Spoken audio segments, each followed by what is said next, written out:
आज के वीडियो की शुरुआत इस 3 नंबर सवाल से करते हैं। क्या लिखा हुआ है कि किस गुप्त शासक को कविराज, कवियों के राजा के नाम से भी जाना जाता है। 4 ऑप्शंस दिए गए हैं और उसके आंसर निकालने हैं। इस प्रकार के सवाल होते हैं, ये आपके प्रीलिम एग्जाम में पूछे जाते हैं। एंशिएंट हिस्ट्री में अगर वाकई कोई इम्पॉर्टेंट टॉपिक है तो उसमें से एक हड़प्पा है, एक मौर्य है और उसके अलावा एक गुप्त है। ये 3 टॉपिक ऐसे हैं जहाँ से सवाल गारंटेड होता है हर वर्ष के पूछे ही जाएंगे। तो आज हम लोग गुप्त काल के जो घटनाक्रम हैं उन सभी को रिवाइज करेंगे एक वीडियो में। 100 MCQ करीब में होंगे। शुरू से अंत तक वीडियो को देखिएगा और लास्ट के जो कुछ दिन बचे हुए हैं उसमें जो अभी तक आपने पढ़ा है उसका केवल रिवीजन करिए। नए चीज़ों को पढ़ने से बचना चाहिए, इससे आपका तैयार हो जाएगा। पहला सवाल है कि गुप्त काल में महासंधि विग्रहिक पद जो है यह किस अधिकारी से संबंधित था। 4 ऑप्शंस यहाँ पर दिए गए हैं। न्याय और न्यायपालिका का मंत्री, युद्ध और शांति का मंत्री, प्रधान सेनापति, राजस्व मंत्री। 4 यहाँ पर ऑप्शंस दिए गए हैं। इसका आंसर क्या हो जाएगा? इसका आंसर हो जाएगा बी, युद्ध और शांति का मंत्री होता था या जिसको महासंधि विग्रहिक गुप्त साम्राज्य में कहा जाता था। ये जरूर याद रखिएगा, यह एग्जाम में सवाल पूछा जा चुका है, यह प्रीवियस ईयर में आपको मिल भी जाएगा। अगला सवाल है, गुप्त काल के दौरान सबसे प्रसिद्ध खगोल शास्त्री कौन था जिसने आर्यभट्टीय की रचना की। तो ये आर्यभट्ट महोदय थे जिन्होंने आर्यभट्ट की रचना की थी। पटना के समीप में तरेगना नामक जगह है, वहीं पर इनका जन्म हुआ था और गुप्त काल के दौरान इन्होंने आर्यभट्टियम की रचना की थी। इसका आंसर बी हो जाएगा। एक और हैं ज्योतिष शास्त्र से जुड़े हुए थे जिनका नाम था वाराह मिहिर। ज्योतिष शास्त्र से जुड़े हुए सबसे प्रसिद्ध ज्योतिष माने जाते हैं, वो भी गुप्त काल के दौरान ही सक्रिय थे। इसका आंसर बी हो जाएगा। अगला सवाल है वही जिससे हमने वीडियो शुरू किया था। किस गुप्त शासक को कविराज, कवियों के राजा के नाम से भी जाना जाता है। चंद्रगुप्त द्वितीय को, समुद्रगुप्त को, कुमारगुप्त प्रथम को, स्कंदगुप्त को। 4 यहाँ पर ऑप्शंस दिए गए हैं। इसका आंसर क्या हो जाएगा? थर्ड का आंसर हो जाएगा बी, समुद्रगुप्त को कवियों के राजाओं के नाम से अर्थात कविराज के नाम से जाना जाता है। कला और संरक्षण में जो उसकी रुचि थी इसके कारण से उसको जाना जाता है। समुद्रगुप्त जो है इसको भारत के सबसे बड़े विजेता के तौर पर ही माना जाता है। इसने दक्षिण सभी राज्यों को लगभग में जीता था और उनको फिर मुक्त भी कर दिया, बस वहाँ से कर इकट्ठा करता था। समुद्रगुप्त के कई सारे प्रकार के हमें क्या मिलते, सिक्के भी मिलते, जिसमें एक सिक्के पर उसको बीना बजाते हुए भी दिखाया गया है। तो ये भी याद रख सकते, इसका आंसर बी हो जाएगा। कालिदास द्वारा लिखित प्रसिद्ध पुस्तक कौन सी है? पंचतंत्र, अर्थशास्त्र, मेघदूत, महाभाष्य। पंचतंत्र विष्णु शर्मा का है, अर्थशास्त्र चाणक्य का है, मेघदूत कालिदास ने लिखा है, मेघदूत, रघुवंश महाकाव्यम इत्यादि बहुत सारी किताबें इन्होंने लिखी है। महाभाष्य जो है, ये महाभाष्य किसने लिखा है? तो ये पतंजलि महोदय ने महाभाष्य लिखा हुआ है। कालिदास गुप्त काल के एक महान कवि और नाटककार थे। मेघदूत उनके सबसे प्रसिद्ध कविताओं में से एक है, लिखी गई कविताओं में से, मतलब ग्रंथ में से एक है। इसका आंसर सी हो जाएगा। गुप्त काल में शिक्षा का सबसे महत्वपूर्ण केंद्र कौन सा था? मेघदूत कविता नहीं है, मुख्य रूप से मेघदूत जो है यह क्या है? गीति काव्य उसको कहा जाता है, गाने योग्य काव्य कहा जाता है। तो वो कह सकते हैं इसको कविता, ठीक है, एक बार वो कविता भी कह सकते हैं, कोई कविता का भी गायन किया जा सकता है। तो गीति काव्य दरअसल में इसको कहा जाता है। उपन्यास भी नहीं है या क्या है? तो यक्ष है एक जो अपनी यक्षिणी से बिछुड़ गया है और उसी के संवेग में यह लिखा गया है, तो इसको याद रखिएगा। गुप्त काल में शिक्षा का सबसे महत्वपूर्ण केंद्र कौन सा था? तक्षशिला तो आपको मगध साम्राज्य के समय में दिखेगा, जब मगध था उस समय दिखता है। आचार्य चाणक्य यहीं के प्रोफेसर थे। उज्जैन भी नहीं है। नालंदा गुप्त काल का प्रमुख केंद्र था। तो इसका आंसर सी हो जाएगा। इसका आंसर सी हो जाएगा। कुमारगुप्त ने यहाँ पर नालंदा महाविद्यालय का निर्माण करवाया था। इसका आंसर सी हो जाएगा। दिल्ली का प्रसिद्ध लौह स्तंभ जो अपनी जंग प्रतिरोधी संरचना के लिए जाना जाता है, किस काल का है? अगर आप दिल्ली आएंगे तो दिल्ली में जो कुतुब मीनार का परिसर है वहाँ पर एक लौह स्तंभ है जो गुप्त काल के दौरान वो लौह स्तंभ लगाया गया और आज भी खुले में ही है वो। कोई ढक के नहीं रखा हुआ, वैसे ही एज इट इज़ वैसे ही है। और इतने सारे वर्षों से, लगभग 1500-1600 वर्षों से वह लौह स्तंभ एज इट इज़ वैसे ही खड़ा है। और वो जो स्तंभ है उसमें ना तो जंग है, कुछ भी नहीं, बस वो वैसा का वैसा ही है। तो यह किस काल का है? तो यह गुप्त काल के दौरान का ही है। धातु विज्ञान कला का एक उत्कृष्ट उदाहरण माना जाता है। इसे चंद्रगुप्त द्वितीय ने स्थापित करवाया था। वहाँ पर चंद्रगुप्त द्वितीय का हमें लौह पर लिख भी प्राप्त होता है। तो इसका आंसर बी हो जाएगा। अमरकोश की रचना गुप्त काल में किसने की? 4 ऑप्शंस दिए गए हैं। आर्यभट्ट हैं, अमर सिंह है, वाराह मिहिर, विष्णु शर्मा हैं। तो यह अमर सिंह के द्वारा लिखा गया एक शब्दकोश है जिसमें बहुत सारे अलग अलग प्रकार के शब्दों का संग्रह किया गया है। अगला है कि देवगढ़ का दशावतार मंदिर। ये जो सवाल है ना, यह बीपीएससी प्रीलिम में पूछा जा चुका है। देवगढ़ का दशावतार मंदिर किस स्थापत्य शैली का एक प्रसिद्ध उदाहरण है? दरअसल में अगर आपको अभी तक नहीं पता हो तो मैं आपको बताता हूँ। भारत में पहले मंदिर बने या पहले स्तूप बने? अगर आपसे पूछा जाए भारत पहले मंदिर बने या पहले स्तूप बने, अगर भारत पहले हिंदू धर्म था तो मंदिर क्यों नहीं बने? क्योंकि हिंदू धर्म में मंदिर का पहले प्राचीन जो हमारे धर्म था, मूल धर्म जो था, उसमें कोई स्थान नहीं होता था। बिल्कुल सही सुन रहे हैं आप। इसलिए मंदिर भारत में बाद में बने हैं। पहले भारत में स्तूपों का निर्माण शुरू होता है। प्रथम मंदिर जो समूह हमें दिखते हैं वो हमें गुप्त काल के दिखते हैं। वहीं पर पहला स्तूप जो हमें दिखता है वो कब का दिखता है? तो वो सम्राट अशोक के समय में या उससे भी पहले जब भगवान बुद्ध की मृत्यु होती है उस समय के हमें स्तूप देखने को मिलते हैं भारत में। तो इसलिए मंदिर जो है वह भारत में नहीं देखने को मिलते हमें प्राचीन स्तर पर, लेकिन उसकी संरचनाएं हमें गुप्त काल के दौरान से मिलनी शुरू होती है। गुप्त काल में प्रथम पीढ़ी के मंदिर बनाए गए थे। तो ये जरूर ध्यान रखिएगा। पूछा जाए दशावतार मंदिर किस स्थापत्य शैली का एक प्रसिद्ध उदाहरण है? तो ये नागर शैली के प्राथमिक शैली का उदाहरण है। इसका आंसर सी हो जाएगा। सी इसका आंसर हो जाएगा। गुप्त काल के दौरान पंचतंत्र की रचना विष्णु शर्मा जी ने किया था। यह किंवदंती है, पशुओं से संबंधित, पशु पक्षी जंगल से संबंधित किंवदंती है जिसके आधार पर नैतिक शिक्षा दी जाती है। इसका आंसर सी हो जाएगा। बाणभट्ट तो हर्षचरित और कादम्बरी लिखते हैं, तो इसको भी याद रख सकते हैं आप लोग। और भवभूति महोदय जो हैं इन्होंने मालती माधव नामक नाटक लिखा है, तो ये भी याद रख सकते हैं। मालती माधव कहा जाता है। अगला है गुप्त काल में शल्य चिकित्सा का एक प्रमुख ग्रंथ सुश्रुत संहिता किसने लिखा है? तो यह सुश्रुत नहीं लिखा है, सुश्रुत नहीं लिखा है। इसका आंसर बी हो जाएगा, बी हो जाएगा। गुप्त काल की शासक ने विक्रमादित्य की उपाधि धारण की थी। तो सबसे पहला चंद्रगुप्त द्वितीय था जिसने जब शकों को पराजित किया तो उसके पश्चात से इसने किसकी विक्रमादित्य की उपाधि धारण की थी। तो इसका आंसर हो जाएगा चंद्रगुप्त द्वितीय हो जाएगा। ये याद रखिएगा, चंद्रगुप्त सेकंड है, फर्स्ट नहीं है। ध्यानपूर्वक ऑप्शंस पढ़ करके आंसर लगाना है। अगला सवाल है कि इलाहाबाद स्तंभ शिलालेख, जिसको इलाहाबाद प्रशस्ति लेख भी कहा जाता है, जो समुद्रगुप्त के विजयों का विस्तृत विवरण देता है, की रचना किसने की थी? कालिदास, हरिसेन। अगला है बाणभट्ट और विष्णु शर्मा। तो ये हरिसेन ने किया है। इलाहाबाद प्रशस्ति अभिलेख, प्रशस्ति अभिलेख का तात्पर्य क्या होता है? किसी भी राजा के प्रशस्ति का मतलब प्रशंसा में लिखा गया अभिलेख है वह। तो यह इलाहाबाद में है और यह हरिसेन के द्वारा लिखा गया समुद्रगुप्त के बारे में। तो इसका आंसर बी हो जाएगा। गुप्त काल में रुपया किस प्रकार की मुद्रा थी? सोने का सिक्का, चांदी का सिक्का, तांबे का सिक्का, कांसे का सिक्का। इसका ऑप्शन क्या हो जाएगा? आंसर क्या हो जाएगा? इसका आंसर हो जाएगा बी। चांदी का सिक्का था रुपयक, चांदी का सिक्का था। इसका आंसर बी हो जाएगा। कौन सी गुफा वाराह सुअर की मूर्ति कला के लिए प्रसिद्ध है, जिसमें विष्णु को पृथ्वी को बचाते हुए दिखाया गया है? दरअसल में आपने पढ़ा होगा भगवान विष्णु का वाराह अवतार, जिसमें अपने आगे के सुअर के जो आगे के सूंड होते हैं उस पर उसने पृथ्वी को डूबने से बचाया है। इसको चित्रित किया गया है। तो यह कौन सी गुफा है जिसमें इसको चित्रित किया गया है? तो इसका आंसर क्या हो जाएगा? 14 का आंसर हो जाएगा यहाँ पर सी, अर्थात उदयगिरी के जो गुफाएं हैं उसमें इसको चित्रित किया गया। वेरी वेरी वेरी इंपॉर्टेंट, जरूर इसको याद रखिएगा। और यह चट्टानों को काटकर बनाई गई मूर्तियों के लिए प्रसिद्ध है, जिसमें विशाल बाराह की मूर्ति का भी शामिल किया गया है। दरअसल में गुप्त साम्राज्य जो था ये वैष्णव धर्म को मानता था।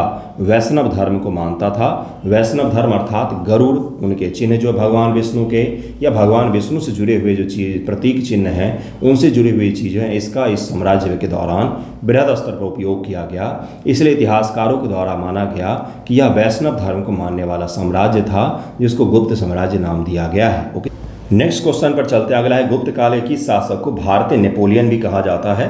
तो ये विंसेंट ट्रायल स्मिथ ने कहा था। ये समुद्रगुप्त के लिए कहा जाता है क्योंकि समुद्रगुप्त ने भारत की विजय यात्रा की थी, जिसमें वो यहाँ से चला था, इस प्रकार से चलते चलते इस तरफ से चलते चलते आया था नीचे, पूर्वी घाट से जीतते जीते नीचे तक आया था और लौटते समय पश्चिमी घाट से जीतते जीतते ऊपर की तरफ गया था और फिर अपने राजधानी पहुंचा था। इस अभियान को उसने 2 चरणों में कंप्लीट किया था, इसलिए उसको कहा जाता है, क्या कहा जाता है भाई, तो भारत का नेपोलियन कहा जाता है, जो कि नहीं कहना चाहिए। अगला सवाल पर चलते हैं। अजंता की गुफाएं अपने भित्ति चित्रों के लिए प्रसिद्ध हैं। इन चित्रों में कौन सा विषय प्रमुख रूप से नहीं है, ये पूछा जा रहा है। तो अजंता और एलोरा, ध्यान से सुनिएगा, मैं आपको ऐसा ट्रिक बताऊंगा जो कभी भूलेंगे नहीं। अजंता और एलोरा ये 2 गुफाएं जो है भारत में बहुत प्रसिद्ध हैं। अब अजंता ओ है यहाँ पर, है ना, और क्या इसमें बुद्ध, हिंदुइज्म, जैनिज्म सभी की मूर्तियां हैं क्या? नहीं। अजंता अकेले, औ से अकेले बुद्ध, इस प्रकार से कर सकते हैं इसको याद। और एलोरा में सभी धर्मों का है, अर्थात एलोरा में बुद्धिज्म भी है, हिंदुइज्म भी है, जैनिज्म भी है, इन सभी से जुड़े हुए यहाँ पर कला संस्कृति पाए गए हैं, मुख्य रूप से मूर्तियाँ पाई गई हैं। लेकिन अजंता में केवल बुद्ध से जुड़े हुए मूर्तियाँ, जातक कथाओं से जुड़ी हुई मूर्तियाँ ही हैं। तो इसको आप ऐसे याद रख सकते हैं, औ से अजंता है, औ से अकेले बुद्ध होंगे केवल, और इसको जरूर याद रखिएगा। हर दूसरे तीसरे साल यहाँ से सवाल रिपीट होते हैं। भारत का आर्ट एंड कल्चर का बहुत प्रसिद्ध यह हमारे पास धरोहर है। अजंता की गुफाएं जो अद्भुत हैं, महाराष्ट्र में हैं और ये देखने को मिलती हैं वहाँ पर महाराष्ट्र में हमें। देखिए इसमें क्या है, कौन सा विषय प्रमुख नहीं है। जातक कथाएँ हैं, बुद्ध के जीवन है, जातक कथाओं में आम लोगों के जीवन को भी दर्शाया गया है, राजा के दरबार का जीवन नहीं है यहाँ पर। हालांकि कुछ देशों में शाही जीवन को दर्शाया गया। अजंता के चित्रों का प्राथमिक ध्यान जातक कथाएं, बुद्ध के जीवन, बौद्ध विषयों पर ही है। इसीलिए यहाँ पर सी इसका सबसे सटीक आंसर जो होगा वो सी इसका आंसर हो जाएगा। अगला सवाल है यहाँ पर कि महादंडनायक का पद गुप्त प्रशासन में किससे संबंधित था? राजस्व से, न्याय से, विदेश मामलों से, सेना से? तो इसका उत्तर क्या हो जाएगा? इसका आंसर हो जाएगा बी, अर्थात न्याय से जुड़ा हुआ था। प्रसिद्ध चिकित्सक धन्वंतरी किस गुप्त शासक के दरबार का हिस्सा थे? 4 ऑप्शंस यहाँ पर दिया गया है। समुद्रगुप्त, चंद्रगुप्त प्रथम, चंद्रगुप्त द्वितीय, कुमारगुप्त, 4 ऑप्शंस यहाँ पर दिया गया है। 18 का आंसर हो जाएगा सी, चंद्रगुप्त द्वितीय के दरबार का हिस्सा थे वह। इसका आंसर सी हो जाएगा। गुप्त काल में किस धातु के सिक्के सबसे अधिक मात्रा में जारी किए गए? चांदी, सोना, तांबा और कांसा। 4 ऑप्शंस यहाँ पर दिए गए हैं। इसका आंसर निकालिए। इसका आंसर क्या हो जाएगा? इसका आंसर हो जाएगा 19 का आंसर हो जाएगा बी, अर्थात सोना का सिक्के इस समय काफ़ी बड़े मात्रा में जारी किए गए। और इसको इसलिए याद रखिएगा क्योंकि यह गुप्त काल के समृद्धि का प्रतीक माना जाता है। जहाँ पर सोना ज़्यादा होगा तभी तो सोना के सिक्के जारी किए जाएंगे।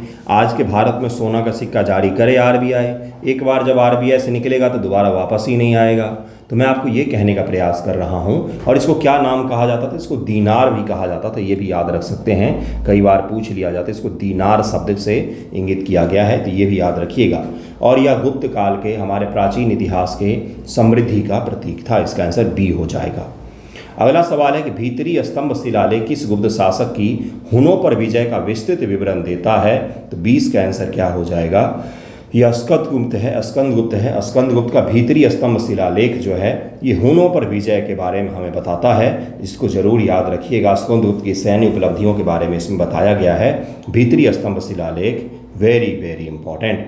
गुप्त काल में भू राजस्व की दर क्या थी? मैंने एक बार आपको याद भी करवाया था। इसका आंसर क्या हो जाएगा भाई? 1/6। मैंने आपको याद भी करवाया था कि गुप्त काल के या कोई भी प्राचीन भारत के काल का अगर आपको याद करना हो कि भाई उसका उस समय क्या रहा होगा भू राजस्व, और अगर तुक्का मारने का नौबत आ जाए तो 1/6 मारिएगा, क्योंकि प्राचीन भारत में जितने भी राज्य साम्राज्य हुए हैं मैक्सिमम जगहों पर 1/6 ही हमें दिखने को मिलता है, भले ही राजपूत काल क्यों ना हो। हाँ, बाद में जाकर कहीं कहीं पर बदले जरूर हैं, लेकिन मैक्सिमम जगहों पर 1/6 ही था। फिर दिल्ली सल्तनत में आकर के ये थोड़े से बढ़ जाते हैं, इसको याद रख सकते हैं। अगले सवाल पर चलते। अगला है, देखिए क्या है, निम्न से कौन सा गुप्त काल के एक टेराकोटा पकी हुई मिट्टी मंदिर का उदाहरण है? दशावतार मंदिर, भीतरगांव मंदिर, सांची का स्तूप, अजंता की गुफाएं, 4 यहाँ पर ऑप्शंस दिए गए हैं। तो दरअसल में सांची और अजंता तो ये तो हो ही नहीं सकता, क्योंकि ये मंदिर नहीं है भाई। दशावतार मंदिर, भीतरगांव मंदिर, 2 यहाँ पर बच गए। एक ललितगढ़ का भी मंदिर है, तो इसका आंसर क्या हो जाएगा? 22 का भीतरगांव का मंदिर है, जो एक ईंट अर्थात पकी हुई मिट्टी के ईंट से निर्मित किया गया है। और यह प्रारंभिक मंदिर है भारत में। इससे पहले भारत में मंदिर का हमें प्रमाण नहीं मिलता है कहीं पर भी। बिल्कुल सही, पूजा स्थल मिलते हैं, यज्ञ की वेदियां मिलती हैं, लेकिन मंदिर का प्रमाण नहीं मिलता है। मंदिर का क्या तात्पर्य होता है? मंदिर जाते हैं, मंदिर सब कुछ करते हैं, मंदिर का क्या तात्पर्य होता है? मंदिर का तात्पर्य होता है, ये प्राथमिक जो मंदिर की शैली है वो बना रहा हूँ मैं। छोटे से चबूतरे पर, बिल्कुल छोटा सा चबूतरे पर यह बनाया गया है, और सपाट छत्र वाला शुरुआत मंदिर बनाया गया। बाद में इसका छत जो है उठाया गया। मंदिर का तात्पर्य होता है कि हमारे जो आराध्य हैं, हमारे जो देवता हैं, अब वो हमारे घर के बगल में रह रहे हैं, उनका घर है यही होता है। उनको भी वस्त्र पहनाया जाता है, उनकी भी पूजा होती है, उनको भी स्नान करवाया जाता है, उनको भी श्रृंगार करवाया जाता है, और इसके साथ ही उनको भी वस्त्र पहना करके रात को पूजा अर्चना करके सुलाया भी जाता है। तात्पर्य, हमारे जो देवता हैं, हमारे जो आराध्य हैं, अब वो हमारे बगल में रहने लग गए। तो ये मंदिर का कॉन्सेप्ट होता है, और इसको याद रख सकते हैं। इसका आंसर बी हो जाएगा। विशाख दत्तों द्वारा लिखित मुद्रा राक्षस किस शासक के बारे में जानकारी मिलती है? मुद्रा राक्षस में किसके बारे में जानकारी मिलती है? तो इसका आंसर हो जाएगा ए आंसर हो जाएगा। चंद्रगुप्त मौर्य के बारे में जानकारी मिलती है, इसका आंसर ए हो जाएगा। अगला सवाल है, गुप्त काल में 10 बंधु क्या था? एक प्रकार का कर था, एक सैनिक इकाई थी, एक साहित्य की शैली थी, सिंचाई पर लगाया जाने वाला शुल्क था। तो इसको आंसर क्या हो जाएगा गुप्त काल का? इस 24 का आंसर हो जाएगा डी, सिंचाई पर लगाया जाने वाला कर था। एक चीज़ और बता देता हूँ, गुप्त काल के दौरान ही पंचायतन शैली हमें देखने को मिलता है मंदिर का। बता देता हूँ क्योंकि यह प्रीलिम एग्जाम यूपीएससी में पूछा गया। पंचायतन का क्या तात्पर्य होता है? बहुत आसान है समझना।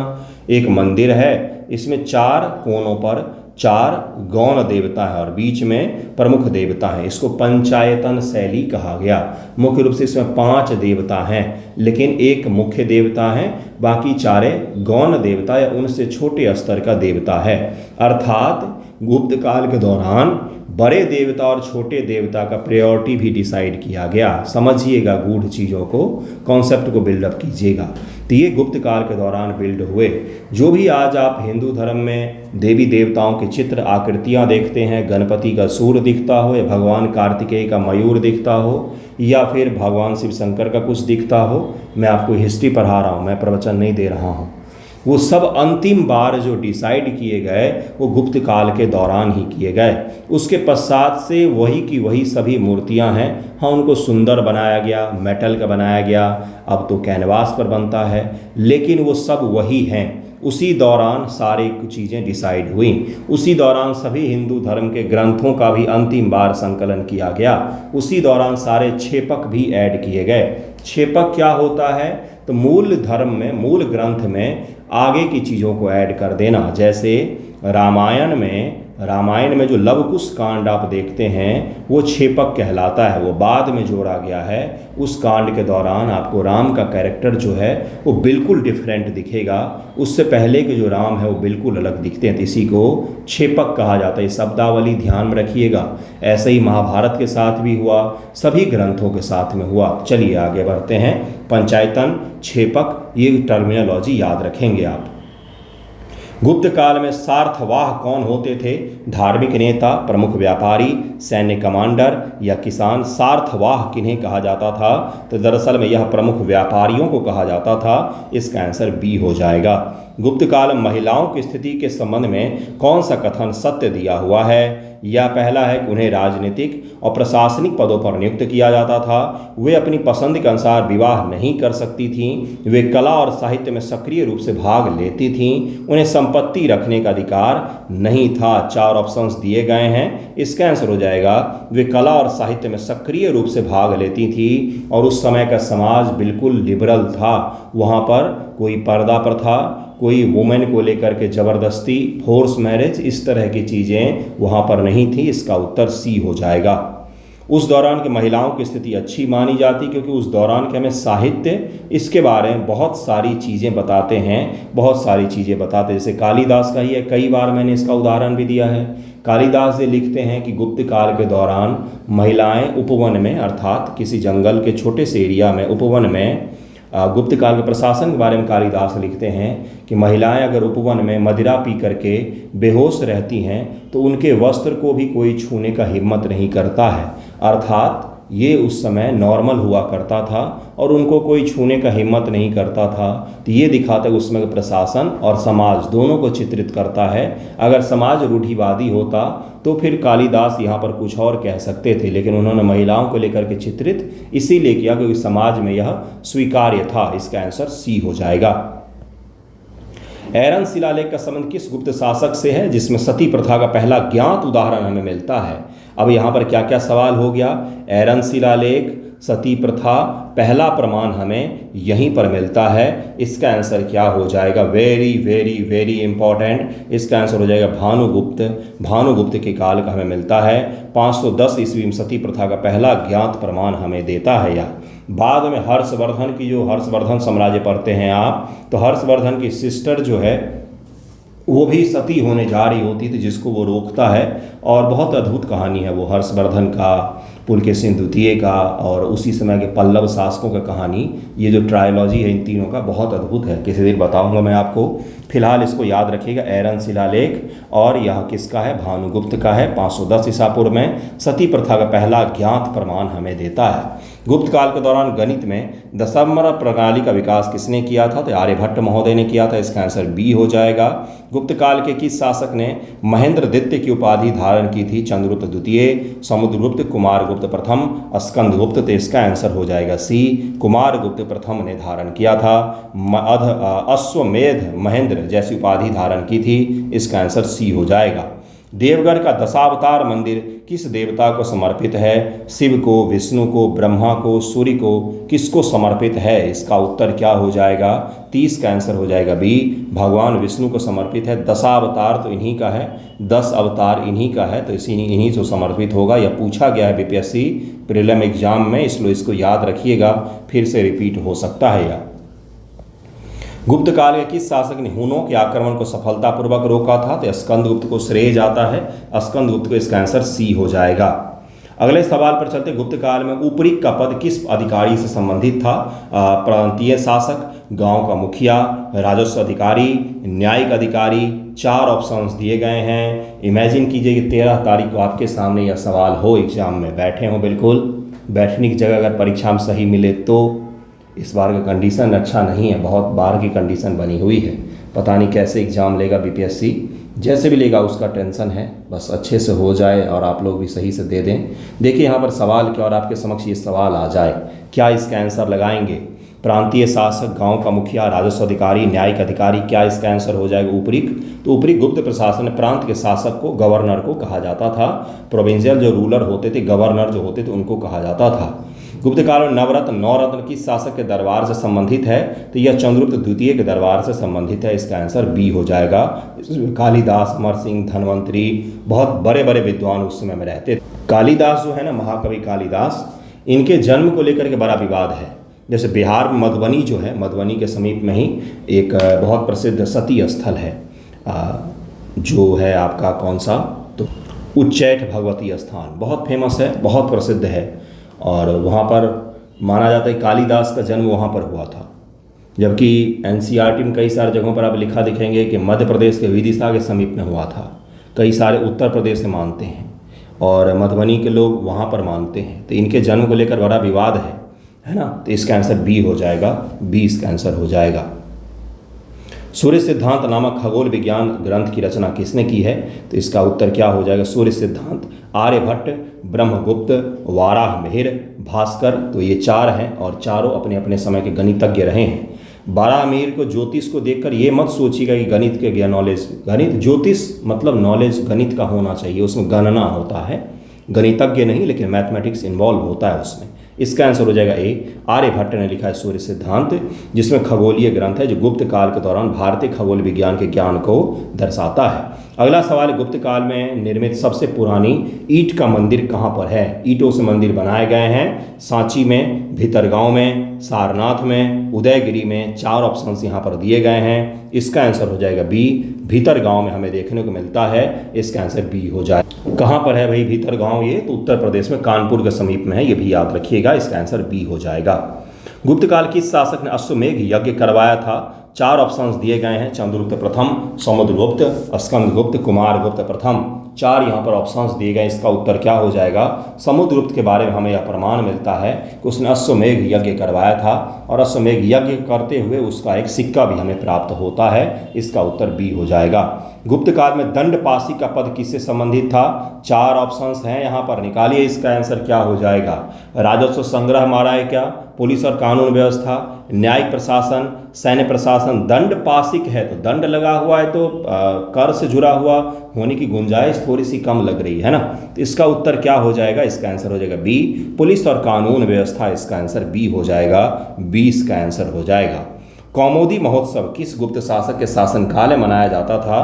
तो इसका उत्तर हो जाएगा बी, चंद्रगुप्त द्वितीय के समय में मनाया गया था बड़े उत्साह के साथ। एक चीज और है, कुमार मात्य। कुमार मात्य ये आपको पद बहुत ज़्यादा दिखेगा गुप्त काल के दौरान। तो ये क्या है? तो ये IAS, वर्तमान का जो IAS है यही पद है यह।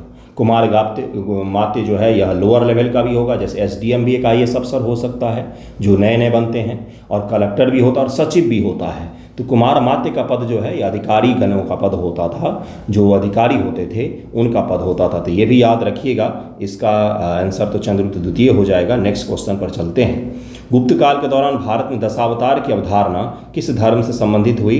तो उसी दौरान वैष्णव धर्म से संबंधित हुई। दरअसल में दशावतार है क्या, पता नहीं आपको समझ आया होगा कि नहीं, लेकिन मैं थोड़ा सा प्रयास करता हूँ। पहला कौन सा है भाई? मत्स्य है। दूसरा कौन सा है? तो सूकर है। इसी प्रकार से बहुत सारे अवतार हैं, उतने मुझे भी याद नहीं है सीक्वेंस में। तो उसमें राम हैं, कृष्ण हैं, बहुत सारे हैं। साहित्य अवतार में वेद व्यास का नाम आता है। महात्मा बुद्ध को भी अंत में जोड़ दिया गया। तो दरअसल में एक कोई समुदाय रहा होगा जो मछली की पूजा करता होगा, एक कोई होगा जो सूकर की करता होगा, एक कोई होगा जो भगवान राम की पूजा करता होगा, एक होगा जो कृष्ण की पूजा करता होगा, एक होगा जो भगवान बुद्ध की पूजा करता होगा। तो अगर सब अलग अलग पूजते रहते तो ये क्या होता? डिवीज़न होता। इन सभी को बोल दिया कि ये सब एक ही हैं, भगवान विष्णु के सब अवतार हैं। तो अब सबका क्या हो गया भाई? सबका एक ही देवता हो गया। तो इसलिए दशावतार का कॉन्सेप्ट है लोगों को जोड़ने का। दूसरा इसमें यह भी बताया जाता है कि इवोल्यूशन का यह तरीका है कि किस प्रकार से ह्यूमन जो हैं वो मानव का जन्म, जो पृथ्वी पर जीवन का प्रारंभ जो जल से हुआ था, तो प्रथम अवतार को मत्स्य इसीलिए दिखाया गया है। फिर दूसरे में कच्छप आते हैं, कछुए का अवतार आता है, इस प्रकार से दिखाया गया। फिर उसके बाद ऐसे जीव बने जो जल में भी रह सकते थे और पृथ्वी पर भी रह सकते थे। तो ये कॉन्सेप्ट है, कई सारे लोग अलग अलग चीज़ों से जोड़ते हैं, तो इसको ज़रूर याद रखिएगा। ये दरअसल में गुप्त पीरियड के दौरान प्रचलित हुआ था। तो इसका आंसर सी हो जाएगा। किस गुप्त शासक के शासनकाल में चीनी यात्री फाहियान भारत आया था? जो चंद्रगुप्त द्वितीय के शासनकाल में आया था। उसने यहाँ पर सामाजिक आर्थिक स्थिति का वर्णन किया है काफ़ी बृहद स्तर पर। गुप्त काल किस बंदरगाह का उपयोग पश्चिमी व्यापार के लिए किया जाता था? तो यह कौन सा है? तो यह भरूच का बंदरगाह है गुजरात में, जिसका उपयोग किया जाता है पश्चिम से व्यापार करने के लिए। गुप्त काल में भंडारी का पद किससे संबंधित था? भंडारी का पद पूछा जा रहा है। तो शाही खजाने का प्रभारी होता था जिसको भंडारी कहा जाता था। इसका आंसर ए हो जाएगा। मृच्छकटिक मिट्टी गारी नामक नाटक किसने लिखा है? कालिदास, शूद्रक, विशाखदत्त और भास। यहाँ पर 4 ऑप्शंस दिए गए हैं। तो यह किसकी रचना है? तो यह शूद्रक की रचना है।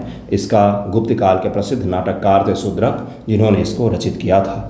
गुप्त काल किस शासक ने साकरी की उपाधि धारण की थी? तो चंद्रगुप्त द्वितीय ने धारण किया था। शकों पर विजय प्राप्त करने के बाद साकरी की उपाधि धारण की थी। इसको याद रखिएगा, ये अलग से प्रकार का सवाल हो गया। इसका आंसर डी हो जाएगा। गुप्त काल की सबसे प्रसिद्ध बौद्ध प्रतिमा कहाँ पर मिली है हमें? तो हमें सारनाथ से मिली है। सारनाथ मिली धर्मचक्र प्रवर्तन मुद्रा में बुद्ध की प्रतिमा गुप्त काल का एक उत्कृष्ट उदाहरण माना जाता है। गुप्त काल में कुलिक कौन थे? कुलिक कौन होते थे? तो यह मुख्य रूप से प्रमुख शिल्पकार और व्यापारी होते थे जिनको कुलिप कहा जाता था, कुलिक कहा जाता था। इसका आंसर बी हो जाएगा। किस गुप्त शासक के सिक्कों पर गरुड़ को राज्य के प्रतीक के रूप में दर्शाया गया है? गरुड़ यह भगवान विष्णु से जुड़ा हुआ है। अभी मैंने आपको बताया कि भगवान विष्णु के पूजक थे ये सारे। तो चंद्रगुप्त प्रथम है, समुद्रगुप्त है, स्कंदगुप्त है, चंद्रगुप्त द्वितीय है। इसका आंसर डी हो जाएगा, चंद्रगुप्त द्वितीय है। अगला सवाल, गुप्त काल में चोर दरोह क्या था? एक प्रकार का कर था, पुलिस द्वारा लिया जाने वाला शुल्क था, एक गांव की सीमा थी, शाही भूमि थी। क्या होता था चोर दरोह? क्या होता था? तो इसका पुलिस द्वारा लिया जाने वाला शुल्क होता था। चोरी से सुरक्षा के लिए पुलिस द्वारा लिया जाने वाला शुल्क को चोर दरोह शब्द कहा जाता था गुप्त पीरियड के दौरान। इसका आंसर बी हो जाएगा। अगला सवाल है, देवी चंद्रगुप्तम नामक नाटक किसने लिखा है? कालिदास ने, विशाखदत्त ने, शूद्रक ने, भास ने। तो यह विशाखदत्त का कृति है जिसमें गुप्त वंश के इतिहास के बारे में पता चलता है, जिसमें रामगुप्त और चंद्रगुप्त द्वितीय के बीच में संघर्ष के बारे में पता चलता है। बाद में चंद्रगुप्त द्वितीय जो है रामगुप्त की हत्या करके शासक बन जाता है। तो इसका आंसर बी हो जाएगा। रामगुप्त सही कैरेक्टर का इंसान नहीं माना जाता था, ये भी याद रखिएगा। इसका आंसर बी हो जाएगा। इसी के बारे में पूरा कहानी लिखा गया इसमें देवी चंद्रगुप्तम नाटक में। गुप्त काल में श्रेणी शब्द का क्या अर्थ था? सेना, गांव, शिल्पकार और व्यापारियों का गिल्ड, न्यायालय। तो शिल्पकार और व्यापारियों के गिल्ड जो होते थे उनको कहा जाता था श्रेणी उनको कहा जाता था। गुप्त काल के इस मंदिर भगवान शिव की एक मुखी शिवलिंग की प्रतिमा देखी गई है? देवगढ़, भीतरगांव, नचना कुथारा, उदयगिरी। तो यह नचना कुथारा का जो मंदिर है यहाँ पर एक मुखी शिवलिंग हमें देखने को मिलता है जो गुप्त काल का है। Very very very important. इसका आंसर सी हो जाएगा। गुप्त काल में सर्वाध्यक्ष का पद किससे संबंधित था? शाही संपत्ति का प्रभारी होता था, सैन्य अधिकारी होता था, धार्मिक मामलों का मंत्री होता था या प्रमुख न्यायाधीश। तो सर्वाध्यक्ष जो है ये शाही संपत्ति और भूमि का प्रभारी का काम करता था। इसका आंसर ए हो जाएगा। अगला सवाल है, काव्य मीमांसा नामक साहित्य कृति की रचना किसने की? राजशेखर, वात्सायन, भरत मुनि, दंडी। यहाँ पर 4 हैं।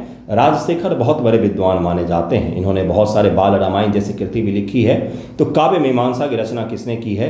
तो इन्होंने ही किया है, राजशेखर महोदय ने ही किया है, जो गुप्त काल के बाद के समय से संबंधित एक महत्वपूर्ण साहित्यिक ग्रंथ माना जाता है। काव्य मीमांसा राजशेखर के द्वारा लिखा गया है। अगला सवाल है, गुप्त काल के किस शासक ने सिंह विक्रमा की उपाधि धारण की? समुद्रगुप्त ने, चंद्रगुप्त द्वितीय ने, कुमारगुप्त प्रथम ने, स्कंदगुप्त ने। तो इसका आंसर क्या हो जाएगा? इसका आंसर हो जाएगा बी, चंद्रगुप्त द्वितीय ने यह उपाधि धारण की थी। गुप्त काल के शासक ने अश्वमेघ पराक्रम की उपाधि धारण की थी? चंद्रगुप्त प्रथम ने, समुद्रगुप्त ने, कुमारगुप्त प्रथम ने और स्कंदगुप्त ने। तो इसका आंसर हो जाएगा समुद्रगुप्त ने इस उपाधि को धारण किया था। अश्वमेघ पराक्रम अर्थात अश्वमेघ को करने वाला पराक्रमी, अश्वमेघ यज्ञ को करने वाला पराक्रमी। इसका आंसर बी हो जाएगा। अगला सवाल में गांव के प्रमुख को क्या कहा जाता था? ग्रामिक, भौगिक, आयुक्तक या 10 बंधु। 4 ऑप्शंस दिए गए हैं यहाँ पर। इसका उत्तर क्या हो जाएगा? ग्रामिक कहा जाता था इसको। आप मुझे ये बताइएगा, मौर्य पीरियड में ग्राम प्रधान को क्या कहा जाता था? और शेरशाह सूरी के शासनकाल के दौरान ग्राम प्रमुख को क्या कहा जाता था? सर्च कीजिएगा, आपको मिल जाएगा, क्योंकि शेरशाह सूरी वाला पूछ चुका है, मौर्य वाला और गुप्त वाला नहीं पूछा गया है। और ये 3 सबसे ज़्यादा इंपॉर्टेंट होते हैं बीपीएससी के लिए हिस्ट्री में। तो इसका आंसर ए हो जाएगा, ग्रामिक इसका आंसर हो जाएगा। इसका आंसर ए हो जाएगा। सूर्य सिद्धांत में किस विषय का वर्णन किया गया? चिकित्सा, गणित और खगोल विज्ञान, अर्थशास्त्र, राजनीति। तो इसमें खगोल विज्ञान का है, मैथमेटिक्स और एस्ट्रोनॉमी की किताब है सूर्य सिद्धांत, जो आर्यभट्ट के द्वारा लिखा गया है। गुप्त काल के दौरान सालों और महीनों के लिए कौन सा शब्द यूज होता था? बड़ा ही सुंदर सा छोटा सा सवाल है, यह बड़ा ही यूनिक सा सवाल है। वर्ष और मास, संवत और माह, संवत्सर और माह और मास है तीसरा। चौथा है कि साल और माह। तो क्या हो जाएगा इसका आंसर? इसका आंसर हो जाएगा सी, संवत्सर और माह। मास शब्द जो है ये उपयोग किया जाता था वर्ष और महीने के लिए गुप्त पीरियड के दौरान। Very very important. इसका आंसर सी हो जाएगा।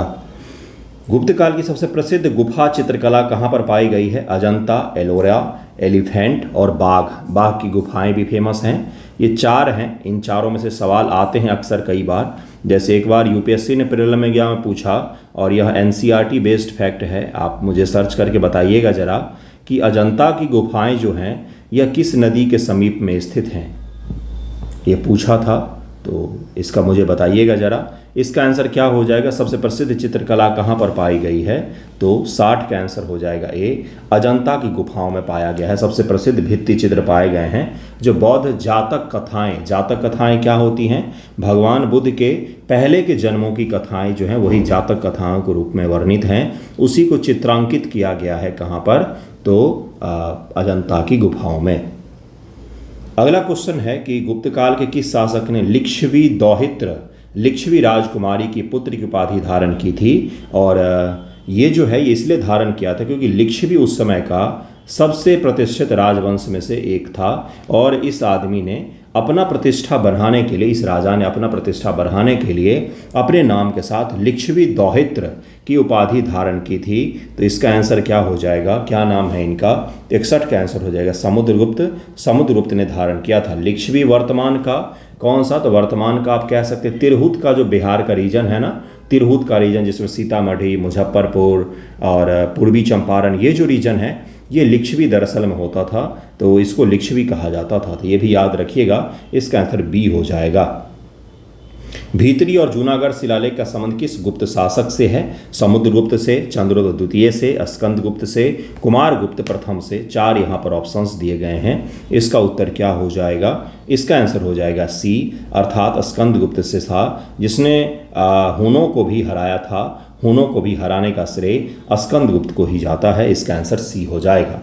जब आप गुप्त काल को यूपीएससी मेंस ऑप्शनल के लिए पढ़ते हैं तो वहाँ पर आपको पता चलता है कि स्कंदगुप्त के पश्चात से ही हुनों के आक्रमण, भले गुप्त साम्राज्य के जो स्कंदगुप्त हैं वो जीत गए थे, लेकिन इसके पश्चात से धीरे धीरे सने गुप्त साम्राज्य का पतन शुरू हो जाता है। उनकी आर्थिक व्यवस्था जो है वो थोड़ी सी छीन होने लग जाती है और उसके पश्चात से इसका पतन होना शुरू हो जाता है। तो इसका आंसर सी हो जाएगा। सी इसका आंसर हो जाएगा। गुप्त काल में पुरपाल कौन था? तो 4 ऑप्शंस है यहाँ पर। गांव का प्रमुख, शहर का प्रमुख, सेनापति, कर संग्रहकर्ता। पुरपाल कौन होते थे? तो यह दरअसल में शहर का प्रमुख होता था। बी और बॉम्बे इसका आंसर हो जाएगा। गुप्त काल की शासन में परम भागवत की उपाधि धारण की थी। ये बड़ा विवादित सा सवाल है क्योंकि कहीं कहीं पर आपको अलग अलग और भी शासक के नाम दिखेंगे। वैसे जो सबसे प्रसिद्ध है और जो सर्वमान्य माना जाता है वो चंद्रगुप्त द्वितीय के लिए भी माना जाता है और समुद्रगुप्त के लिए भी माना जाता है परम भागवत की उपाधि। समुद्रगुप्त का भी कई सारे जगहों पर आपको आंसर दिखेगा और चंद्रगुप्त द्वितीय का भी दिखेगा। तो चंद्रगुप्त द्वितीय ने अपने वैष्णव धर्म के प्रति अपनी भक्ति को दर्शाने के लिए परम भागवत की उपाधि धारण की थी। वैसे समुद्रगुप्त भी इसका बुक में आंसर मिलता है। अगर ये सवाल आए तो चंद्रगुप्त द्वितीय मार सकते हैं आप, क्योंकि सर्वमान्य वही माना जाता है, क्योंकि गुप्त साम्राज्य में सबसे प्रतिष्ठित राजाओं में उसका नाम आता है। तो इसका आंसर बी हो सकता है। वैसे इसको स्किप कर सकते हैं। महरौली लौह स्तंभ का संबंध किस शासक से था? तो अभी मैंने करवाया आपको चंद्रगुप्त द्वितीय से था। चंद्रगुप्त द्वितीय से था। इसका आंसर सी हो जाएगा। इसका आंसर सी हो जाएगा। परम भागवत की उपाधि आपको समुद्रगुप्त के साथ भी दिखता है। केसी श्रीवास्तव जो हैं उन्होंने लिखा है समुद्रगुप्त के साथ में। वहीं पर एक और बुक मैंने पढ़ा था, उनका राइटर का नाम मैं भूल गया, उन्होंने चंद्रगुप्त द्वितीय के लिए लिखा हुआ है। तो ये थोड़ा सा विवादित है, इसलिए उसको स्किप करना ज़्यादा सही रहेगा। महरौली लौह स्तंभ का संबंध किस शासक से है? तो चंद्रगुप्त द्वितीय से है। इसका आंसर सी हो जाएगा। यह दिल्ली में स्थित है। दिल्ली में यह लौह स्तंभ स्थित है। आप भी देख सकते हैं उसको जा करके। गुप्त काल में भाग और भोग क्या थे? सैन्य उपाधियाँ, भू राजस्व के प्रकार, कर के प्रकार, साहित्यिक शैलियाँ। यहाँ पर 4 दिए हुए हैं। तो इसका आंसर क्या हो जाएगा? कर के प्रकार थे। भाग और भोग दोनों ही कर के प्रकार थे। जैसे भाग उपज का हिस्सा था, भोग फल फूल आदि का भेंट था जो राजा को प्रदान किया जाता था जनता के द्वारा। इसका आंसर सी हो जाएगा। गुप्त काल में पुंडवर्धन भुक्ति किस क्षेत्र में स्थित था? बंगाल में, गुजरात में, मालवा में, पंजाब में। 4 ऑप्शंस हैं यहाँ पर। इसका उत्तर निकालिएगा जरा। 67 का आंसर क्या होगा? आपने निश्चित तौर पर सभी का आंसर निकालिए। गलत होता है तो कोई बात नहीं, आप सीख रहे हैं, आप कभी भूलेंगे नहीं उसको। इसका आंसर क्या हो जाएगा? इसका आंसर हो जाएगा बंगाल का यह एक प्रांत था। इसका आंसर ए हो जाएगा। कामसूत्र नामक ग्रंथ की रचना किसने की है? ये तो बेहद आसान है। तो इसकी रचना वात्स्यायन ने किया हुआ है। कवि वात्स्यायन ने किया हुआ है। इसका आंसर बी हो जाएगा। जो गुप्त काल के एक प्रसिद्ध विद्वान थे। गुप्त काल में ध्रुवाधिकरण का पद किससे संबंधित था? ध्रुवाधिकरण, इसको इंग्लिश में भी यही कहा जाता है बंधुओं, ध्रुवाधिकरण। शाही मोहर का प्रमुख, पुलिस का प्रमुख, भूमि राजस्व का प्रमुख, सैन्य कमांडर, ध्रुवाधिकरण कौन होते थे गुप्त काल के दौरान? 69 का उत्तर हो जाएगा सी। भूमि राजस्व का प्रमुख का काम ध्रुवाधिकरण करते थे, इसका आंसर सी हो जाएगा। विष्णु पुराण किस काल में अंतिम रूप से संकलित किया गया? अभी कल ही मैंने आपको किस्से बताए थे, किस्से इसीलिए बताए थे ताकि आपको याद रहे। विष्णु पुराण सहित बहुत सारी किताबें जो हैं हिंदू धर्म से जुड़ा हुआ, वो उसी समय में अंतिम बार संकलित किया गया था। विष्णु पुराण स्रोत है गुप्त वंश के शासकों के बारे में जानने का। बिल्कुल सही सुन रहे हैं आप। विष्णु पुराण तो हमेशा सुनने में अच्छा लगता है भाई, किस पाप के लिए कैसे जलाया जाएगा ये पता चलता है। बाकी ये गुप्त वंश के इतिहास जानने का स्रोत भी है, क्योंकि कुछ हिस्सा उसका इससे संबंधित भी है। तो इसका अंतिम बार संकलन जो है वो गुप्त काल के दौरान ही हुआ है, इसका आंसर बी हो जाएगा। गुप्त काल की सारनाथ बुद्ध प्रतिमा किस मुद्रा हाव भाव में है? दरअसल में भगवान बुद्ध की जो प्रतिमाएं होती हैं वो अलग अलग मुद्रा में होती है। मैं कोशिश करता हूं मैं आप किसी पिक्चर की मदद से आपको दिखा सकूं और समझा सकूं, क्योंकि भगवान बुद्ध से जुड़े हुए, बुद्धिज्म से जुड़ा हुआ अगर कठिन सवाल पूछता है तो उनकी मुद्राएं से पूछ सकता है आपसे। तो इसलिए मैं कोशिश करता हूं कि मैं आपको दिखाऊं। वैसे सारनाथ की जो बुद्ध प्रतिमा है वो किस मुद्रा में है भाई? तो वह है धर्म चक्र प्रवर्तन मुद्रा में। मैं एक बार जरा कोशिश करके आपको दिखाने का प्रयास करता हूँ। ध्यानपूर्वक देखिएगा भगवान बुद्ध के अलग अलग मुद्राओं को। ये मैं इसलिए दिखा रहा हूँ बंधुओं क्योंकि यह काफ़ी इंपॉर्टेंट है। और एक बार भूमि स्पर्श मुद्रा जो है उनका, यह यूपीएससी प्रीलियम में पूछा जा चुका है। तो वो देखते हैं कि कौन कौन से मुद्राएं होती हैं। सबसे पहला है ध्यान मुद्रा। ध्यानपूर्वक देखिए फोटो को ध्यानपूर्वक देखिएगा ताकि आपको पता चले। ये ध्यान मुद्रा में बैठे हुए हैं भगवान बुद्ध, जहाँ पर दोनों हाथ उनके एक दूसरे के ऊपर में रखा गया है। बाएं हाथ के ऊपर में दाहिना हाथ रखा गया है। आप ध्यानपूर्वक देखिए, यहाँ पर आपको दिखेगा बाएं हाथ के ऊपर में दाहिना हाथ रखा गया। ये ध्यान मुद्रा है, ध्यान मुद्रा। इसी प्रकार से भूमि स्पर्श मुद्रा है, जहाँ पर बायां हाथ जो है, बायां हाथ वो तो पालथी में रखा हुआ है, लेकिन दाहिना हाथ जो है ये भूमि को स्पर्श कर रहा है। तो ये भूमि को स्पर्श कर रहा है, इसको भूमि स्पर्श मुद्रा कहा जाता है, इसको याद रखिएगा। अगला है वितर्क मुद्रा। वितर्क मुद्रा देखिए क्या है इसमें अंतर भाई? यहाँ पर आपको उंगली बंधा हुआ दिखेगा, दोनों हाथों के उंगली जो हैं यह ध्यान मुद्रा में बंधा हुआ है, दोनों एक दूसरे को टच कर रहे हैं। क्यों मैंने ये बोला टच कर रहे हैं? क्योंकि अगला जो मुद्रा है आप उसमें फिर अंतर नहीं कर पाएंगे। अभय मुद्रा देखिए, इसमें यहाँ पर दोनों हाथ की उंगलियाँ ओपन है, कोई किसी को टच नहीं कर रहा है। तो अभय मुद्रा के बारे में हो सकता है पूछ ले कि भाई इसमें उंगलियाँ एक दूसरे को टच कर रही होती हैं क्या? तो बिल्कुल याद रखिएगा इस चीज़ को। यह कठिनतम हिस्सा है बुद्धिज्म का, जहाँ से सबसे कठिन सवाल बनाए जाते हैं। इससे ज़्यादा कठिन नहीं बनता है, क्योंकि ये बड़ा कन्फ्यूजिंग होता है भाई। अब जो अगला है वो है कौन सा? तो धर्म चक्र मुद्रा, जो हमें सारनाथ से प्राप्त हुआ है ना, वो है ये। ध्यानपूर्वक देखिए इसमें क्या है। उनके एक हाथ जो हैं दोनों हाथ हृदय के पास में स्पर्श हो रहे हैं और एक दूसरे के ऊपर में ओवरलैप कर रहे हैं यहाँ पर। तो इसको कहा जाता है क्या? धर्म चक्र मुद्रा कहा जाता है। ज्ञान प्राप्त करने के बाद अपनी पहली धार्मिक शिक्षाओं का प्रसार करते हुए भगवान बुद्ध ने धर्म चक्र मुद्रा को अपनाया था, तो इसीलिए सारनाथ में उसको अपनाया गया था। इस मुद्रा में उंगलियों और हाथों की हर स्थिति और मुद्रा का अपना निश्चित अर्थ होता है, इसको आप याद रख सकते हैं। इसी प्रकार से वरद मुद्रा भी है उनका और अंजलि मुद्रा भी है। ये देखिए अंजलि मुद्रा है, इसको आप याद रख सकते हैं। ये प्रमुख मुद्राएं हैं जहां से सवाल पूछा जाता है, तो आप उसको आसानी से कर पाएंगे। एक बार और बैक का जा करके इसको देख लीजिएगा, अलग अलग मुद्राओं का थोड़ा सा ऑब्जर्व कीजिएगा कि बैठ करके कि किस प्रकार से परिवर्तित हो रहा है। सब में एक चीज़ कॉमन है। क्या कॉमन है? उनके जो पालथी है वो सेम प्रकार से बना हुआ है, इसी प्रकार से बना हुआ है। ये सब में कॉमन है, ये किसी में भी अलग नहीं है। सब में ये कॉमन दिखेगा आपको, सब में ये कॉमन दिखेगा। देखिए सब में कॉमन दिख रहा है आपको, यह सब में कॉमन होता है। तो कॉमन चीज़ भी क्या पता आपसे पूछ ले, इसको याद रखिएगा। चलिए वापस एमसीक्यू पर चलते हैं।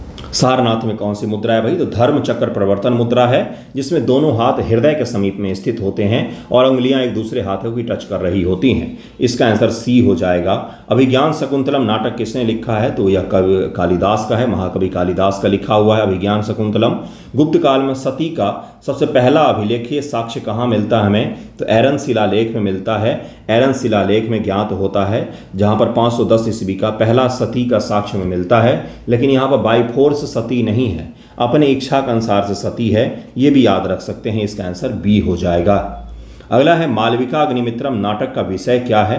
समुद्रगुप्त के सैन्य विजय, मालविका और अग्निमित्र की प्रेम कहानी, बुद्ध का जीवन, एक राजा के दरबार का वर्णन। तो मालविका और अग्निमित्र के प्रेम की कहानी वर्णन किया गया। मालविका अग्निमित्रम शुंग शासक अग्निमित्र और एक राजकुमारी मालविका के प्रेम कहानी पर आधारित है, जिसे कालिदास ने गुप्त काल में लिखा था। मैंने आपको बताया भी था कि कालिदास एक तरह से श्रृंगार रस के लेखक माने जाते हैं और बहुत महान लेखक माने जाते हैं। इसका आंसर बी हो जाएगा।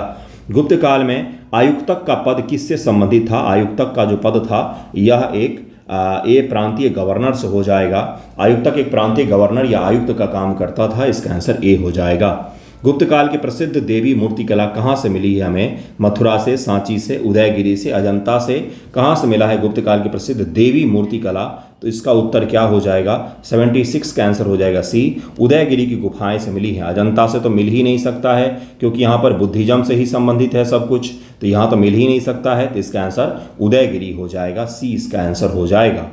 नेक्स्ट क्वेश्चन पर चलते हैं। गुप्त काल में दुर्गा की प्रसिद्ध मूर्तिकला है, ये भी याद रख सकते हैं, वेरी वेरी इंपॉर्टेंट। यानी कि इस समय शाक्य संप्रदाय मौजूद था जिसमें शक्ति की उपासना की जाती है, शक्ति की पूजा की जाती है। गुप्त काल में रंग भवन का उपयोग किस लिए किया जाता था? तो नाटक और नृत्य प्रदर्शन के लिए किया जाता था। इसका आंसर बी हो जाएगा। नाट्य शास्त्र नामक ग्रंथ जो गुप्त काल में संकलित हुआ का संबंध किससे है? मैंने कुछ दिन पहले ही बताया था कि इसको पंचम वेद की उपाधि भी कई सारे लोग देते हैं क्योंकि इसमें नृत्य, गीत, संगीत इत्यादि को बहुत ही साइंटिफिक तरीके से लिखा गया है। और यह कब लिखा गया है? तो आज से बहुत वर्ष पहले लिखा गया है। इसका आंसर हो जाएगा बी। संगीत, नृत्य और नाटक से जुड़ा हुआ है। इसका आंसर बी हो जाएगा। रचना किसने किया भाई? तो भरत मुनि ने इसकी रचना की है नाट्य शास्त्र की। गुप्त काल के दौरान सबसे प्रसिद्ध विश्वविद्यालय नालंदा का निर्माण किसने करवाया था? बेहद आसान सवाल, कुमारगुप्त प्रथम ने करवाया था। इसका आंसर सी हो जाएगा। एक चीज आपने गौर किया, नाट्य शास्त्र की रचना भरत मुनि ने किया है, इनके साथ मुनि शब्द लगा हुआ है। वात्सायन को महर्षि शब्द से इंगित किया जाता है। तो यानी कि जो धर्म, अर्थ, काम, मोक्ष 4 बनाए गए हैं, आपको पता ही होगा व्यवस्था जो है, इसमें सभी से जुड़े हुए जो किताबें लिखी जाती थी, सभी से जुड़े हुए ज्ञान को सम्मान के भाव से देखा जाता था। आज के जैसे नहीं कि जो बहुत बड़े स्कॉलर हैं, एजुकेशन के फील्ड में सक्रिय हैं, केवल वही महान होंगे, बल्कि डांस, नृत्य, गीत, संगीत के लिए भी अगर कोई कुछ लिखते हैं, अद्भुत रचते हैं, तो उनको भी समान भाव के साथ इज्जत दिया जाता था। कामशास्त्र की जिन्होंने रचना की उनको भी महर्षि से इंगित किया गया। भारत के इतिहास में ये मोल रहा है एजुकेशन का, है ना। तो एजुकेशन में केवल पारंपरिक विद्या नहीं थी बल्कि शारीरिक विद्या और इस प्रकार के रस से जुड़े हुए विद्याएं भी शामिल थे, जिसको एजुकेशन के तौर पर देखा जाता है। और आज पूरी दुनिया में सेक्स एजुकेशन होता है, अपने देश में नहीं होता है ना। तो इसका आंसर बी हो जाएगा। ये तो करवा दिया है मैंने, नालंदा का आंसर सी हो जाएगा। गुप्त काल में चार्ट क्या था?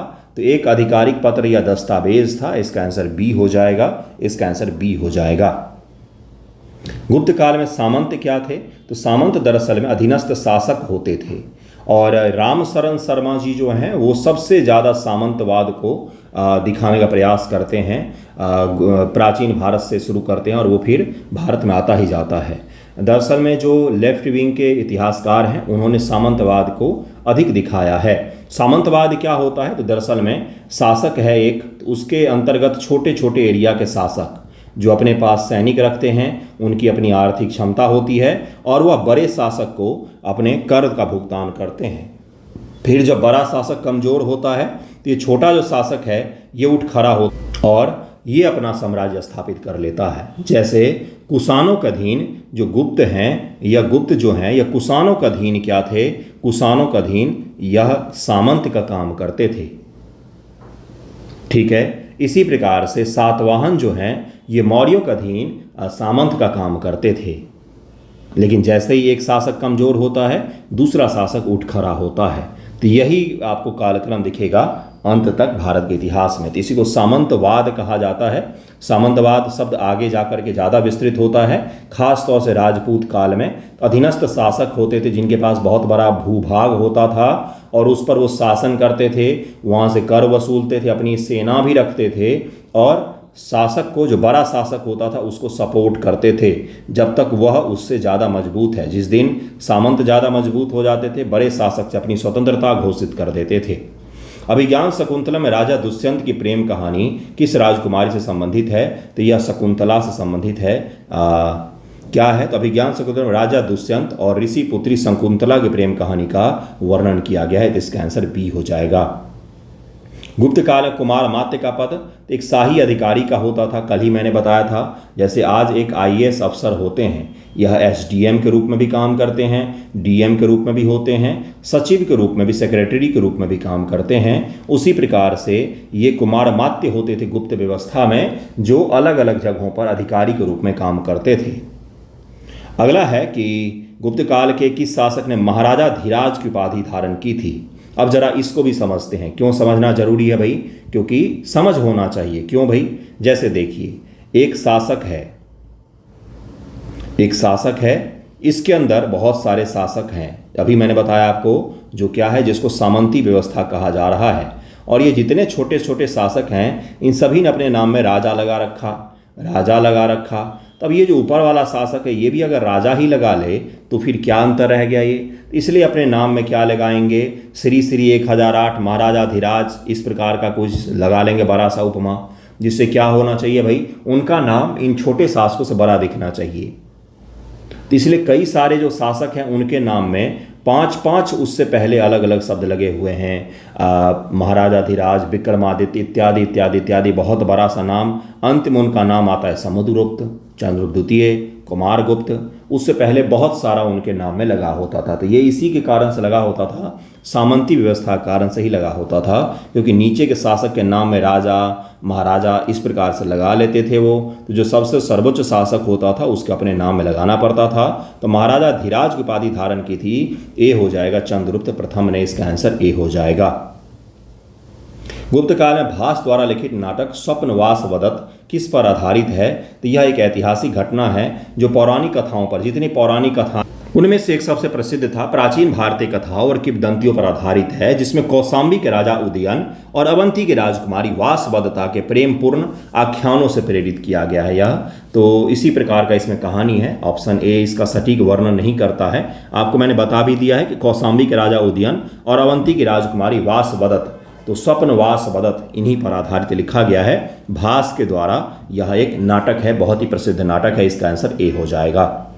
एरन अभिलेख किस गुप्त शासक के शासनकाल में जारी किया गया था? तो भानुगुप्त के समय में जारी किया गया था। गुप्त काल में किस बंदरगाह का उपयोग दक्षिण पूर्व एशिया के व्यापार के लिए किया जाता था? यह भारत है। दक्षिण पूर्व एशिया के व्यापार के लिए किया जाता था। पश्चिम के लिए तो भरूच का उपयोग किया जाता था। दक्षिण पूर्व एशिया के लिए किसका किया जाएगा? तो यह ताम्रलिप्ति का किया जाएगा। ताम्रलिप्ति, आधुनिक ताम्लुक का किया जाता था दक्षिण पूर्व एशिया के लिए। इसका आंसर बी हो जाएगा। पंच सिद्धांतिका नामक खगोल विज्ञान ग्रंथ की रचना वाराह मिहिर ने किया था। इसका आंसर बी हो जाएगा। गुप्त काल में उदुंग क्या था? तो एक प्रकार का कर होता था। इसका आंसर ए हो जाएगा। गुप्त काल में नागर शैली के मंदिर कहाँ पर पाए गए हैं? तो उत्तर भारत में नागर शैली के प्रारंभिक मंदिर हैं। इस समय से बनने प्रारंभ हुए हैं, जिसमें अलग अलग प्रारंभिक शैली का हमें मंदिर दिखते हैं। और जो नागर शैली के सबसे अच्छी मंदिर हैं, वो उड़ीसा में आपको बनते हुए दिखता है। नागर शैली की उपशैली है उड़ीसा शैली, जिसमें उड़ीसा में आपको कई सारे मंदिर दिखते हैं। भुवनेश्वर को मंदिरों का शहर भी कहा जाता है। इसका आंसर बी हो जाएगा। गुप्त संवत की शुरुआत किसने की थी? तो यह ए हो जाएगा, चंद्रगुप्त प्रथम ने किया था। 320 ईस्वी है, ये याद रखिएगा। गुप्त काल में उपकरण का क्या था? उपकरण का अर्थ होता था क्या? तो इसका आंसर हो जाएगा बी, एक प्रकार का कर था जो किसानों पर लगाया जाता था। सुवर्ण गुप्त काल में किस धातु का सिक्का था? तो यह सोने का सिक्का होता है, जिसको सुवर्ण कहा जाता था। कल भी मैंने आपको दीनार के बारे में भी बताया है। गुप्त काल में श्रेष्ठी कौन होते थे?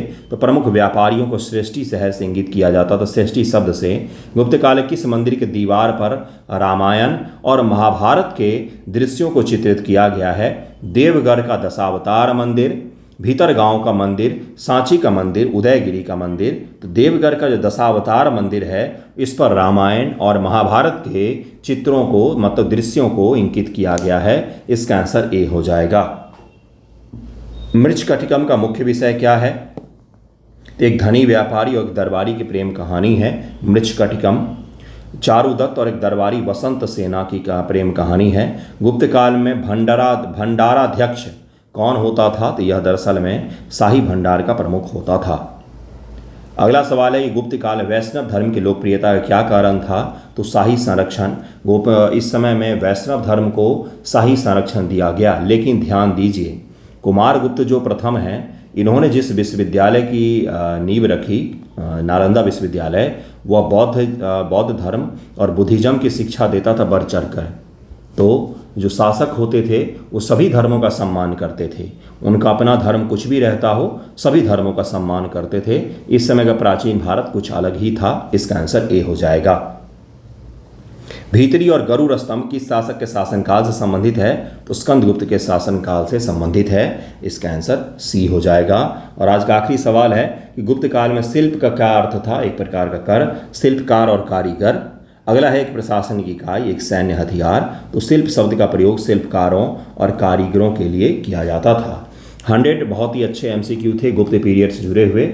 अगर सवाल आते हैं तो यहाँ से निश्चित तौर पर पूछा जाएगा। इसको रिवाइज भी कर लीजिएगा ध्यानपूर्वक। और इसका PDF आज ही मैं शेयर कर दूंगा शाम में, इवनिंग में। आप मुझे याद दिला दीजिएगा प्लीज़ कोई भी एक, तो मैं सब जगह पर शेयर कर दूंगा। धन्यवाद आप सभी का वीडियो देखने के लिए।